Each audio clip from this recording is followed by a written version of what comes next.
right here. Hey there, YouTube family. It's Stocks with Josh, and I'm with Mr. Larry Jones today. What's up, good people? We're having a very important conversation about what's been going on with these exchanges. You know, this last week, a number of you have been asking me, Josh, I've got my money on BlockFi, Voyager, what should I do?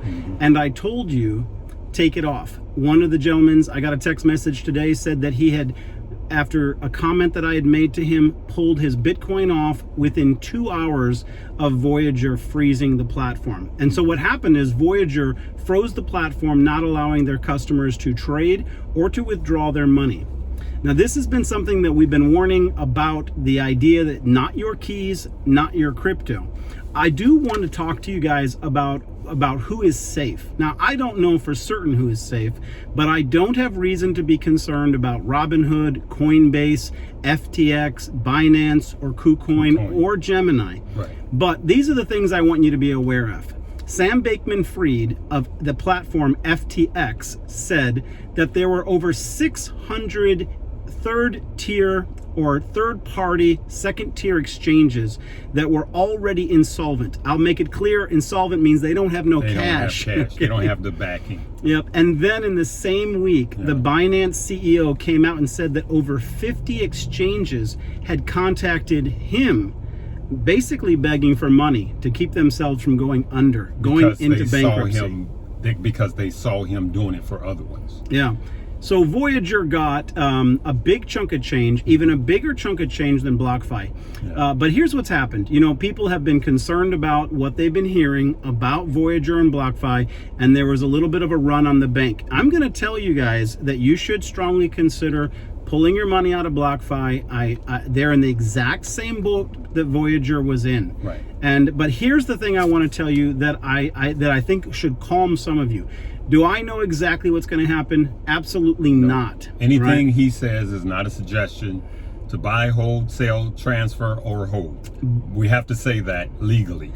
But I want to encourage you with the idea, if you've got your money on Voyager and it's frozen, I am leaning towards believing that Voyager and FTX are not going to basically allow you to lose those funds. I believe it's more in their interest to give those back. In addition to that, in time, it's going to go through a process. Right. But in time, I believe it's likely that they're going to come out and let their people know that their money has not been lost. Right. I also want to mention to them, Larry, that they are insured up to the $250,000 that any bank is if you have your money in USD, not Tether or crypto. USD. So remember, guys, when I said I converted my Bitcoin and my Ethereum, which was my two biggest holdings, which is about 80% of my entire crypto portfolio, I converted it to USD because it was safe. And a lot of people didn't understand when I did that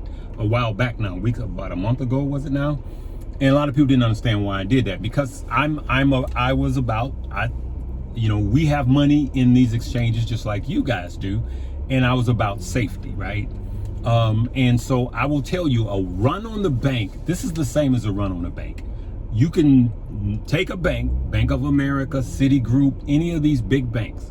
If everybody went to the bank at the same time to take their money out, they would be insolvent. Any bank. I agree with what Larry's saying. Okay, yes. It doesn't matter if it's Bank of America, Wells Fargo, Coinbase, or Robinhood. The reason why I'm not concerned about them is because there isn't fear surrounding them. Exactly. But if fear surrounded them, they don't have your cash, people. Right. Your cash is in a mortgage. Your cash is in an auto loan. Absolutely. It's not in the bank. Once a bank receives your money, that money is not an asset to the bank, right? It's not. And so the first thing that bank do is loan that money out, and then it becomes an asset because they're making a percentage on your money. Larry, I saw a popular rapper this last week did a TikTok. I forget his name, but he had a big wad of cash, $35,000. He went into his bank to get $100,000, but all they had was 35,000. Yeah. He jumped online and did a TikTok about it. Yeah. And that was just a reminder of what what we're saying right now. Yeah. They don't have your money. And I'm going to make a whole video on that. As a matter of fact, your cash is a liability to banks. Absolutely. Yep. So go ahead. Absolutely. Well, here's the thing. These are the 3 takeaways that I want to leave you guys with. These are the 3 lessons. The first one is when everything is falling apart. That is where the greatest opportunity lies. Right. And so what you guys, instead of taking a step back from crypto or selling your crypto and walking away, honestly, when there's blood in the streets, that's when there's an opportunity for you to go in and make the big dollars. There were more millionaires made in 2020 because of what? COVID. There were more millionaires made in 2008 because of what? The recession. Because the greatest fear brings the greatest opportunity and the greatest gains. So I'll just say this. When the tree is shaking and all the dead leaves fall off with these insolvent companies, right? And when stablecoin is finally regulated, because stablecoin will be regulated, then actually all crypto becomes more sovereign at that point, right? And then that is the greatest time to be. That's why I'm dollar cost averaging right now, because of this fear. I'm buying into it. So it's going to go down even more, all crypto, and then it gets regulated. But the people that start buying at the low point will win, because eventually it's going to come back up. All right, I love that. And here's lesson number 2. If you follow the herd, the herd is going to drive you right off the cliff. Okay, the herd is always wrong. And what Larry and I's pages are both about is to try to educate you and prepare you and really to advise you about how to be safe with your money. There's a lot of people who have jumped on board a lot of projects. Some, I'm not going to trash meme coins right now, but there's some coins that are not going to survive this bear winter. 80%. There's exchanges that aren't going to survive this bear winter. Consider if every decision that you've made up to this point is part of following the herd, where is that leading you? You can actually, believe it or not, there's some people that are doing this. You could dollar cost average in the USD. Yes, you can. You can, and some people say, well, why would you do that? Why don't you just keep it in cash?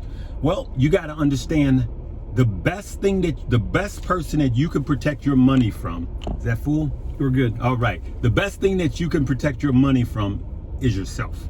So if you know that you're going to dip in and go in your bank account and pull money in, then you could go ahead and dollar cost average into the USD. And because what will happen is, when things start to turn around, you can go ahead and buy the crypto that you want, knowing that it's already in a platform. Or what Josh was saying, talk about moving to a safe wallet. Let's start with... Well, okay, I want to throw it out in regards to... We had this conversation about Coinbase. Coinbase offers a wallet, right? And it would be better for you to move your money, if you're going to stay on Coinbase, move it to Coinbase's wallet. To be safe. Yes, they will provide you keys. Now, there's risk to that, because once you create your own keys, you need to be aware they're not the custodians of your money anymore. You are. Or your crypto, you are. Which means that if you lose your keys or someone steals your keys and they access your wallet... You're done. It's no longer refunded by Coinbase. So you need to understand the risks of both keeping it on Coinbase and putting it into a wallet. But I would tell you that if you are not on one of the main exchanges that I mentioned in this video, you should strongly consider transferring your money today into a Ledger Cold wallet or into a MetaMask wallet, or whatever respective coin and wallet pair would work. I'm gonna give one last lesson. Okay, it's okay to take a step back to take 2 steps forward. Okay, now here's what I mean by that. There was a lot of people who were getting a good APY from BlockFi or Voyager, and they didn't want to lose that. Okay, but it would have been better if they took a step back, pulled their money out because of the concern surrounding those platforms, so that they could move forward with something. I'll say this. A year ago, you guys know that I had BlockFi as one of the drop downs on my page, and they were an up and coming company. They were offering a great APY. But then when I looked at the APY, I said that's not sustainable. You and I talked about that. We've been talking about that. I just stopped promoting them. oddly enough, a lot of my, I'm not going to call any names, the representatives from BlockFi went to FTX. Yeah. And so that was a precursor. That was a precursor. If the employees were going over there, absolutely, looks like the money is following so like them.